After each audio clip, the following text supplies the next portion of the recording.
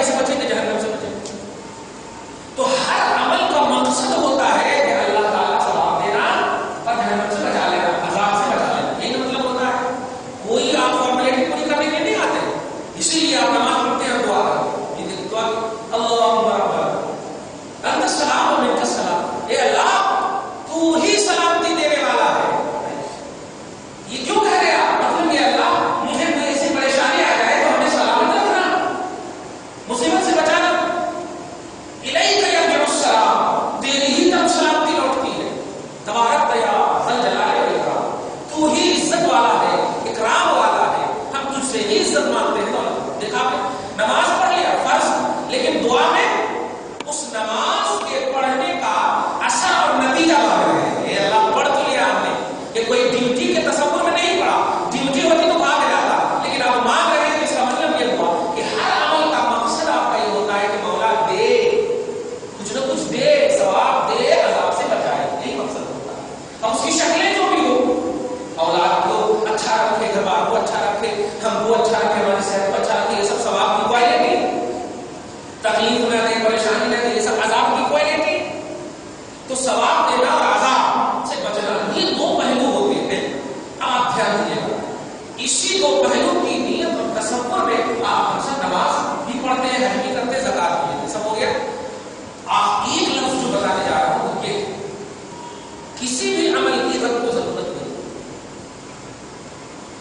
اس لیے کہ اللہ رب العالمین حاکم ہے، مالک ہے، وہ جزا دینے والا ہے. ضرورت کا پہلو لینے کو بتاتے ہیں. ضرورت کا پہلو جو ہے بھائی آپ کو ضرورت ہے، اس کا مطلب آپ چاہیے، آپ لینے کا مطلب. تو اللہ مالک یوم الدین جزا دینے والا ہے، وہ کسی بھی عمل کی اس کو ضرورت ہے. بس اب آپ آیت کریمہ سنیے. ہے وہ رمضان کی آیت، لیکن آج اس کو فٹ کرنے کے لیے مجھے اتنا بتانا پڑا.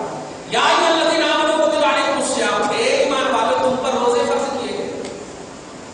ہے درس قرآن کیونکہ سلسلہ واری چل رہا ہے اس لیے، لیکن آج میں فٹ کیسے کرنا یہی سوچ رہا تھا. اے ایمان والو تم پر روزے فرض کیے گئے.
اس لیے اللہ تعالیٰ قبول تو کر لیتا لیکن نتیجہ نہیں دیتا. اس کو تمہارے مثال میں سمجھا دوں. جیسے ایگزام دے لکھ کر آئے, چیکر کے پاس گیا, دہلی کا چیک کر لیا, نمبر بھی دے دیا, لیکن دفتر میں آ کر کے وہ چھپا ہوا ہے. 20 دن کے بعد نتیجہ نکالا, لیکن 20 دن تک جو نتیجہ نکلا سو چھپا ہوا ہے. نتیجہ تو آپ کو مل گیا, چیکر نے جتنا نمبر دینا تھا دے دیا. سمجھ رہے نا, وہ نکالا ہے 20 دن کے بعد. ایسے ہی اللہ پاک نیک دعا کو, جائز دعا کو قبول کر لیتا, لیکن آپ کی ادا بڑی اچھی لگتی تو وہ ظاہر 20 دن کے بعد کرتا, 1 مہینے کے بعد کرتا, 2 سال کے بعد کرتا. سمجھ رہے نا, اس کی شکل بدل دے گا. دعا بہرحال نیک ہوتی ہے, وہ قبول کرتا. اللہ پاک کہا ہے ادعونی استجب لکم, مجھ سے دعا کرو گے تو میں گارنٹی قبول کروں گا. میں گارنٹی قبول. اے حبیب, یہ آپ سے پوچھتے ہیں کہ میں کہاں ہوں, آپ کے حوالے سے آئے ہیں تو میں دعا قبول کروں گا. سمجھ رہے, تو دعا اللہ ضرور قبول کرتا ہے. اور قبولیت کا کبھی کبھی ثمرہ, نتیجہ, رزلٹ ظاہر اس لیے نہیں کرتا کہ آپ کی دعا ادا اچھی لگتی ہے, کہ اگر قبول کر دے تو آپ مانگنا بند کر دیں گے. صحیح ہے نا, کوئی پیٹ بھر گیا ہے پھر کھانا کا انتظار نہیں کرے گا. صحیح بات ہے. تو یہی نیت سے آپ کو, ہم کو اپنی زندگی کاٹنا چاہیے. افسوس ہوتا ہے نماز کے نام پر جھگڑا کر رہے ہیں, عمل کے نام پر جھگڑا کر رہے ہیں, یہ نہیں کرنا چاہتے, وہ نہیں کرنا چاہتے. ارے بابا آپ خود پڑھو نا, ارے متقی بن جاؤ گے تو آپ کی ہوا میں وہ کرامت رب دے دے گا کہ بازو والے آٹومیٹک سدھر جائیں گے, بولنے کی ضرورت ہی نہیں پڑے. صحیح ہے. یہ غوث اعظم کا مہینہ ہے. ایک شخص جو ہے شراب پیتا, دھیان دیں, صرف شراب پیتا تھا مولانا, اور غوث اعظم درس دیتے, قرآن حدیث کا درس دیتے. فاتحہ نظر بیان والے سے نہیں تھی, وہ درس دے رہے, روز وہ شرابی ادھر سے گزرتا, توجہ دے رہا, روز شرابی ادھر سے گزرتا, لیکن جب درس کے قریب سے گزرتا نا تو اپنے چہرے پہ پردہ ڈالتا اور روز اس بات کو دیکھتے. ایک دن پردہ نہیں ڈالا, اور جس دن نہیں ڈالا اس دن ایمان کی دولت سے مشرف ہو کر کے شراب بھی چھوڑ دیا, شراب بھی چھوڑ, کچھ نہیں بولے تھے. پردہ تھا, نسبت حاصل نہیں تھی, دیکھیے اسی میں کنٹینیو تھے. ساتھ دیکھ دیا اللہ والوں کو. کہنا یہ ہے کہ آپ کے اندر اگر تقویٰ آ گیا, پرہیزگاری آ گئی, تو آپ کی آنکھ جو ہے اصلاح کر دے گی. آپ کو بولنے کی ضرورت نہیں پڑے گی, یا مناظرہ کا چیلنج دے دیں, بولنے کی ضرورت نہیں پڑے. تو آپ کو تقویٰ کی غرض سے عمل کرنا چاہیے, پرہیزگاری کے حصول کے لیے عمل کرنا چاہیے. آپ حج کا مسئلہ دیکھیے, حج میں کیا کہا رسول اللہ نے, جو حج کرتا اس میں کوئی گڑبڑی نہیں کیا تو وہ ایسے لوٹ کے آتا جیسے ماں کے پیٹ سے لوٹ کے آتا. ماں کے پیٹ سے لوٹ کے آنے کا مطلب مکمل متقی بن گیا. یہ تو مطلب بھائی 40 سال کا آدمی ماں کے پیٹ سے کیسے نکلے, مطلب یہ کہ مکمل متقی بن گیا. تو زکات ہو, حج ہو, جتنی بھی کوالٹی ہے اسلام کی عمل کے اعتبار سے, سب کا مقصد ہوتا ہے تقویٰ, پرہیزگاری. اگر آپ سے عمل کرنے والوں, تکلیف نہ ہو, ماں باپ کو تکلیف نہ ہو, معاشرے کو تکلیف نہ ہو, آپ چلے تو پیچھے والے آپ کو دیکھ کر تعریف کرے, واہ ماشاءاللہ بڑا اچھا چل رہا ہے, بہت اچھا ہے, بہت نیک ہے. یہی ہے تقویٰ کی دلیل. رسول فرماتے ہیں جسے 10 صحیح العقیدہ مسلمان صحیح کہہ دے, اللہ بھی اسے صحیح مشہور کر دیتا ہے. ما رآہ المسلمون حسنا فهو عند اللہ حسن. جسے 10 مسلمان صحیح کہہ دے, اللہ پاک کے نزدیک وہ بھی صحیح ہے, وہ اچھا ہے, وہ نیک ہے. یہ جھگڑے جو ہو رہے ہیں اس کی اصل وجہ یہ ہے کہ روح عمل جو ہمارے میں ہے, عمل کی جو روحانیت ہے, اس کو ہم بھول گئے. 20 سال تک آپ انڈیا میں رہے, الحمدللہ ایسے ہی پڑھے, اب سعودی عرب گئے, اب جا کر کے ایسے سے کرنا شروع کر, کیا بہت تکلیف ہوتی ہے بھائی. اب آپ کتنا بتا سکتے ہیں 20 سال کا عمل کیا ہوا, اللہ معاف کرتا. ارے جب 20 سال معاف کر سکتا بات, یہ 2 سال نہیں معاف کر سکتا, کر لے رہے 2 سال ایسے, 20 سال معاف کر سکتا اللہ. کتنا ایزی سمجھ رہا اللہ کو, یہ اس کو نفسانیت ہو, اس کو شرارت ہو, آپ کو خود اپنے عمل پر کمانڈ نہیں, کیا سو عمل برباد کر رہے ہیں اپنے سے. اس لیے نہیں, ایمان سے کہتے ہیں کہ آپ انڈیا میں رہو, سعودی عرب میں رہو, یورپ میں رہو, ایشیا میں رہو, کہیں بھی رہو, آپ کا ایمان لا الہ الا اللہ محمد رسول اللہ اکول انداز میں یہاں بھی وہاں بھی مقام کا ہوتا ہے. نہیں, آپ کے عقیدے کا, آپ کا جو عقیدہ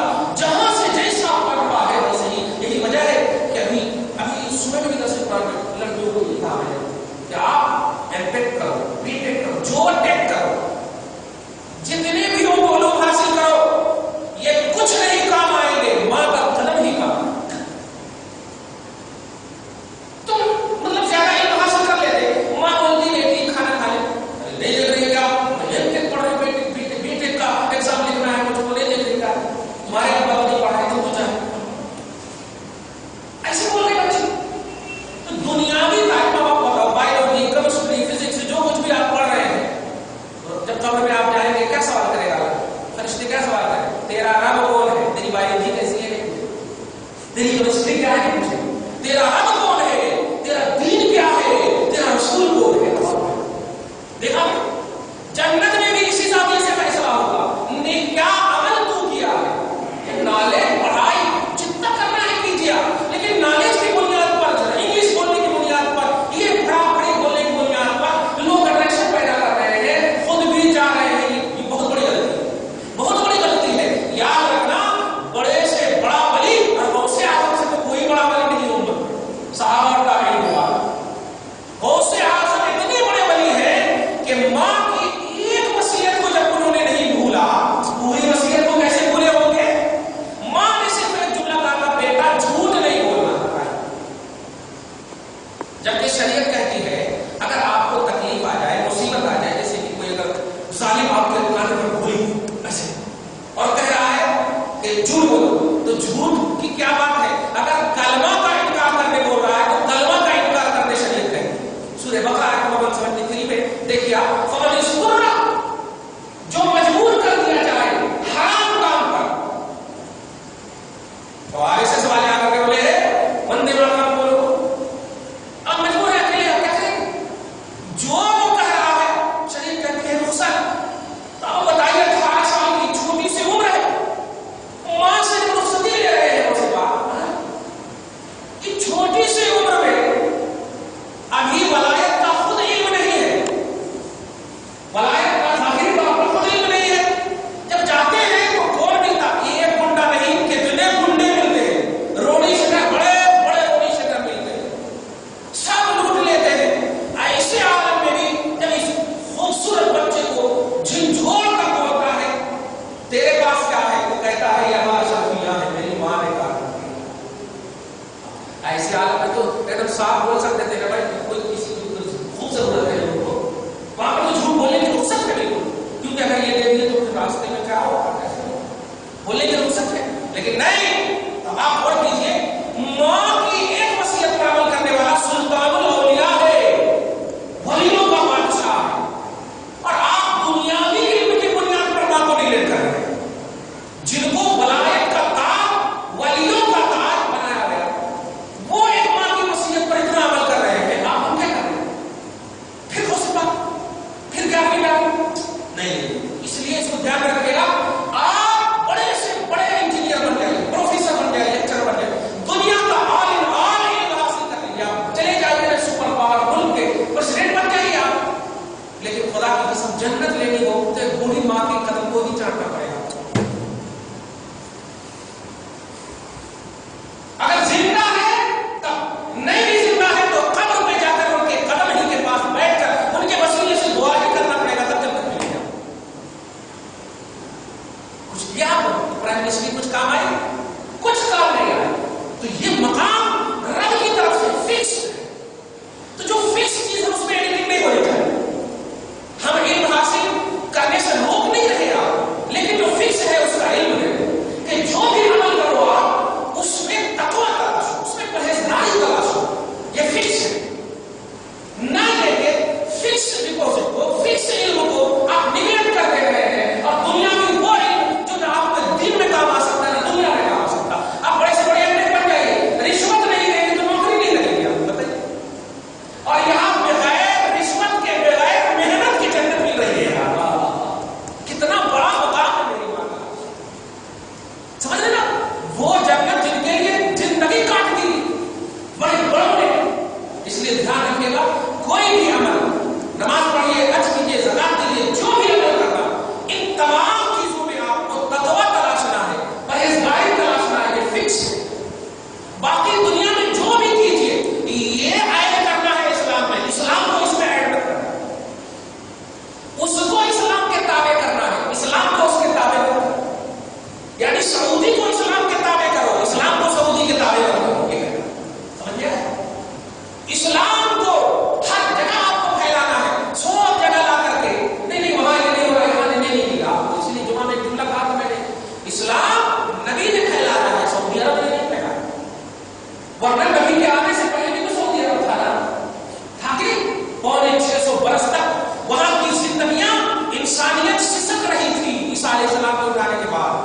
کیوں نہیں اسلام پھیلا؟